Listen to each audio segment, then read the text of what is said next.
Assalamualaikum warahmatullahi wabarakatuh.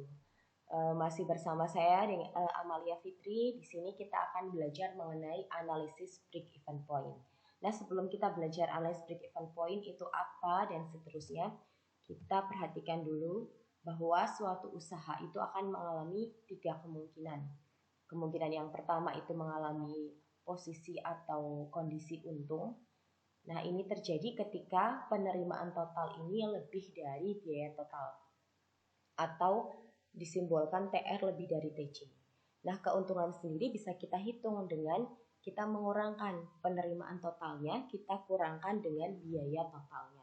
Kemudian kondisi yang kedua yaitu kondisi BEP atau break even point atau kondisi titik impas, yaitu perusahaan tidak mengalami keuntungan, tidak mengalami kerugian.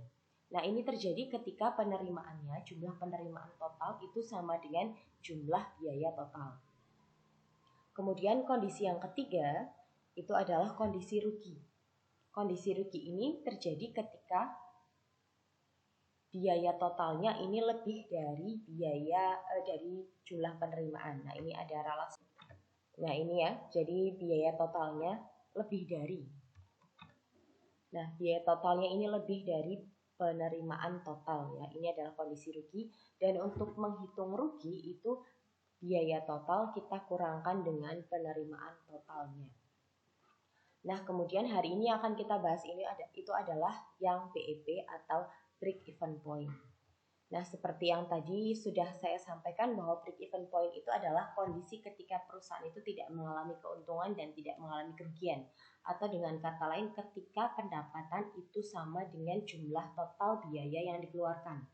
Nah, untuk menentukan titik impas sendiri, itu kita bisa menggunakan dua pendekatan, yaitu pendekatan grafik dan matematis.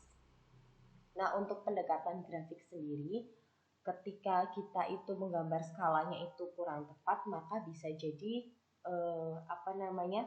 penentuannya bisa agak bergeser, sehingga menurut saya kurang akurat kalau Anda tidak menggunakan maksudnya gambar software tertentu.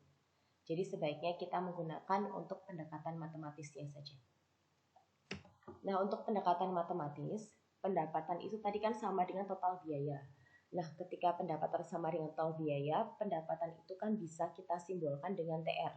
Total biaya kita simbolkan dengan TC. Seperti pada video yang sebelumnya, nanti Anda bisa melihat lagi pada fungsi biaya dan fungsi pendapatan. TC sendiri itu bisa kita rumuskan menjadi FC ditambah dengan PC. Kemudian untuk TR sendiri, jumlah penerimaan itu sesuai dengan video sebelumnya itu bisa dirumuskan menjadi P kali Q atau harga dikalikan dengan jumlah barang yang terjual. Kemudian untuk FC-nya atau fixed cost-nya ini tetap dia. Kemudian ditambah VC. VC itu adalah biaya variabel total. Biaya variabel total itu diperoleh dari biaya variabel tiap unit dikalikan dengan jumlah barang yang dijual. Nah, ini kemudian bisa kita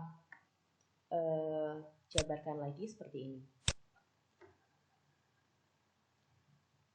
Yang memuat Q kita jadikan satu, sehingga di sini yang pertama PQ, kemudian kita jadikan satu dengan V kali Q. V kali Q ini pindah ke kiri maka menjadi minus. Minus PQ sama dengan FC. PQ itu maksudnya P dikali Q ya. Kemudian VQ itu maksudnya V dikali Q. Nah, karena dua-duanya memuat variabel Q, maka kita keluarkan Q-nya sehingga menjadi P dikurangi V dan FC. Nah, seperti ini. Sehingga kita bisa tuliskan kalau Q itu sama dengan yang pertama FC dibagi dengan P dikurangi V. Jadi banyaknya barang yang terjual agar perusahaan dalam kondisi BEP atau tidak untung dan tidak rugi itu adalah rumusnya FC dibagi dengan P dikurangi V. Nah, seperti ini. Kemudian, selain kita bisa menentukan dalam unit atau jumlah barang yang terjual itu berapa, kita juga bisa menentukan dalam bentuk rupiah atau jumlah permintaan kita berapa agar perusahaan itu tidak mengalami keuntungan dan tidak mengalami kerugian. Nah, sehingga dari sini Q sama dengan Fj. Q sama dengan Fj, kemudian ini dua ruas ini semuanya dikalikan dengan P. P kalikan Q sama dengan P dikalikan Fj dibagi P dikurangi V. Nah, sehingga di sini P kali Q ini menjadi TR. Kemudian ini Fj ini dibagi dengan P dikurangi V per P. Nah, kemudian kalau sudah, kita bisa tuliskan lagi Fj ini sama dengan P dibagi P itu artinya 1 dikurangi V dibagi P artinya V per P. Nah, seperti ini. Ya. Ini kan tadinya P-nya di atas, ketika P-nya di bawah maka menjadi seper P seperti ini. Nah, sekarang kita sudah temukan bahwa TR itu sama dengan Fj dibagi 1 min VP atau seperti ini. Nah, TR sendiri itu total penerimaan, Fj-nya adalah biaya tetap atau fixed cost, kemudian V-nya sendiri itu adalah biaya variabel tiap unit, dan P-nya itu adalah price ataupun harga.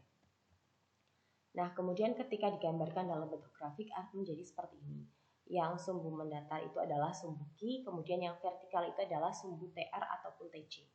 Kemudian ini fungsi TR dari titik 0,0 ke atas, dan untuk TC itu dari sebuah konstanta tertentu ke atas. Nah, titik perpotongan ini adalah yang disebut sebagai PEP. Nah, kemudian yang daerah di sini, nah di sini, ini kita tuliskan sebagai rugi. Dan yang daerah di sini, ini kita tuliskan sebagai untung. Jadi ketika jumlah produknya lebih dari nilai PEP ini sudah mengalami keuntungan perusahaan.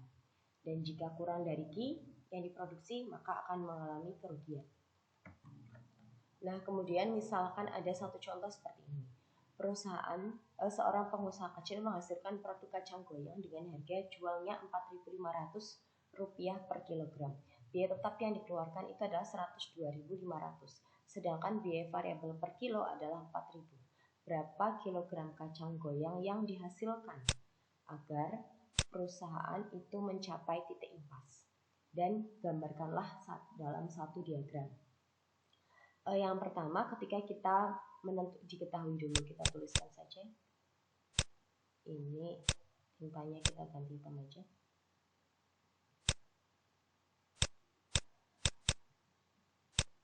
Kita tuliskan diketahui harga jual berarti P sama dengan 4.500.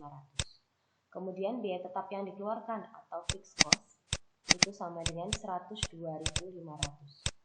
Dan biaya variabel per kilo, kalau per kilo berarti artinya biaya variabel per unit, sehingga P saja itu sama dengan 4.000. Berapa kilo yang diproduksi? Kalau yang ditanya yang diproduksi berarti adalah Q-nya. Kalau berapa pendapatan kacang goyang yang dihasilkan agar perusahaan tersebut mencapai titik impas, maka yang ditanyakan adalah TR-nya. Kemudian yang kedua, grafik yang ditanyakan juga. Nah, sekarang kalau sudah ditemukan seperti ini, sekarang kita jawab. Q sama dengan itu Fj kita bagi dengan P dikurangi V. Nah, Fj sendiri di sini 102.500. Kita bagi dengan P-nya adalah 4.500 dikurangi V-nya adalah 4.000. Sehingga 102.500 kita bagi dengan 500. Ini nolnya bisa kita coret, sehingga ini hasilnya adalah di sini 205. Sehingga yang harus diproduksi itu adalah sebesar 205 kg agar perusahaan mencapai titik impas. Sekarang yang diminta kedua adalah menggambarkan dalam satu diagram. Kalau Anda diminta menggambarkan dalam satu diagram, maka Anda harus menemukan dulu fungsi TR, TC-nya. Nah, di sini fungsi TR itu sama dengan P kali Q. P kali Q berarti P-nya adalah 4.500, sehingga TR itu sama dengan 4.500 Q. Kemudian untuk TC itu sama dengan FC ditambah dengan VC, yaitu FC-nya di sini 102.500 ditambah dengan VC-nya, yaitu VC itu kan biaya variabel total. Kalau V saja itu biaya variabel per unit, maka ini harus dikalikan dengan jumlah barang yang dijual atau Q. Sehingga di sini VC-nya menjadi 4.000 Q. Nah, sekarang kita sudah temukan dua persamaannya. Persamaan pertama TR sama dengan 4.500 Q dan TC sama dengan 102.500 ditambah 4.000 Q. Nah, sekarang kita gambarkan dalam bentuk grafik. Tadi sudah kita hitung bahwa TR-nya itu sama dengan 4.500 Q. Kemudian TC-nya adalah 102.500 ditambah dengan 4.000 Q. Sekarang kita mulai dulu dari menggambar grafik TR. TR itu kan sama dengan 4.500 Q. Nah, kalau Anda mau menggambar persamaan seperti ini, maka yang pertama Anda bisa substitusikan nilai Q sama dengan 0. Kalau ini untuk apa kok nilainya, kenapa Q sama dengan 0? Untuk mempermudah perhitungan saja. Sehingga nanti di sini kita temukan TR sama dengan 4.500 kali 0 dan hasilnya adalah 0. Sehingga titik yang pertama adalah titik Q sama dengan 0 dan TR-nya sama dengan 0, maka 0,0. Kemudian yang kedua, titik yang kedua. Jadi untuk menggambar grafik itu harus grafik yang berupa garis lurus, itu harus ada minimal 2 titik, baru bisa diperoleh 1 garis itu. Nah, kemudian yang kedua, titik Q-nya sama dengan berapa? Yang kedua itu sembarang. Anda boleh substitusikan sama dengan 0 boleh, sama dengan 10 boleh, 100 boleh, 1000 boleh, 50 boleh, dan seterusnya. Yang penting itu memudahkan Anda dalam perhitungan. Misalkan saja kita substitusikan Q-nya sama dengan 100.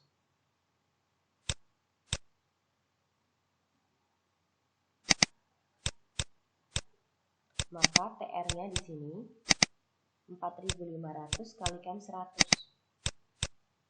atau hasilnya 450.000. Nah, kemudian yang kedua, substitusikan nilai titiknya berarti kita peroleh 100,450.000. Oh, bukan, 450.000 benar ya? Ya, 450.000.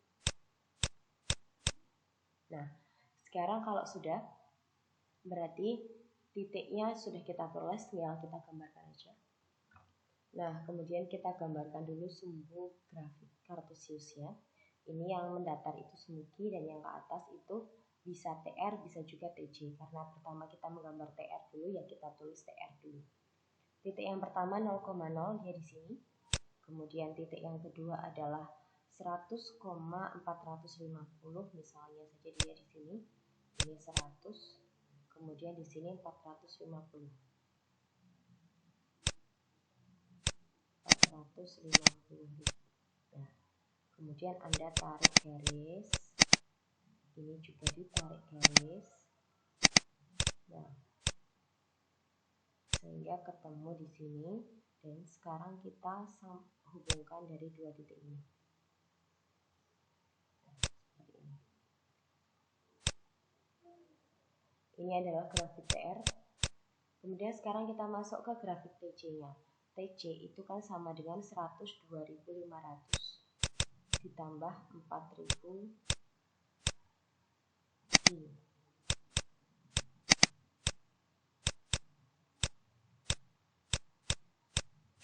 Nah, sekarang pertama kita misalkan kita substitusikan nilai Q sama dengan 0. Ini untuk mempermudah saja. Sehingga nilai TC itu sama dengan 102.500 ditambah 4.000 Q. 4.000 kali 0. Sehingga hasilnya adalah 102.500. Nah, titik yang pertama itu adalah titik 0,102.500. Kemudian titik yang kedua, kita substitusikan nilai Q-nya berapa? Misalkan kita samakan aja dengan TC-nya di sini 100 juga. Nah, berarti TC kan sama dengan 102.500 ditambah dengan 4.000 Q. Nah, berarti 102.500 ditambah dengan 4.000 kali 100 atau 400.000.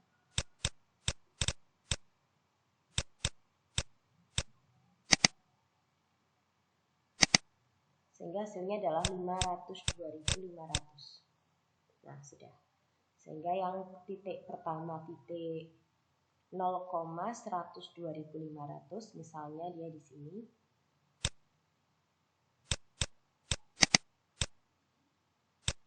Kemudian titik yang kedua adalah titik di sini titiknya Q-nya kan 100. TC-nya 502.500. Nah, berarti 100, nah ini lebih tinggi lagi. Sekitar di sini 502.500. Kemudian kita hubungkan. Nah, ini adalah titiknya. Titiknya sekarang dari sini ke sini.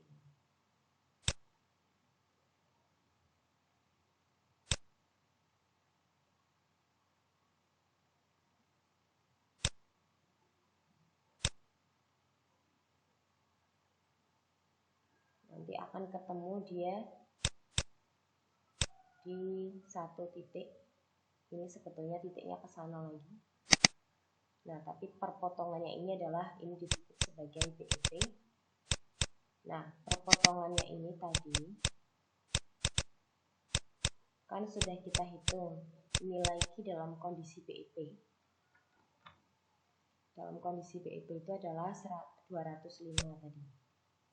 Berarti di sini 205. Nah, kemudian yang di TR atau TC-nya berapa? Jadi ini TR bisa juga TC. Nah, tinggal untuk TR-nya 4.500 kita kalikan dengan 205.